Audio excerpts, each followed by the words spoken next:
Kovai Avinashi road காவலர் பயிற்சி பள்ளி மைதானத்தில் காவல்துறை அதிகாரிகள் மற்றும் காவலர்களுக்கு துப்பாக்கி சுடும் பயிற்சி.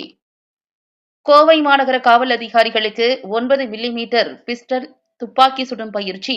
கோவை மாநகர ஆணையாளர் பாலகிருஷ்ணன் அறிவுறுத்தலின்படி கோவை ரைபிள் கிளப்பில் எஸ்ஐ முதல் ஏசி, எஸ்பி வரையிலான கோவை மாநகர காவல்துறை அதிகாரிகளுக்கு 9 mm பிஸ்டலில் துப்பாக்கி சுடும் பயிற்சி நடத்தப்பட்டது. இதில் 9 ஏசி, எஸ்பி, 22 இன்ஸ்பெக்டர்கள், 40 எஸ்ஐக்கள் என மொத்தம் 71 பேர் துப்பாக்கி சுடும் பயிற்சியில் ஈடுபட்டனர்.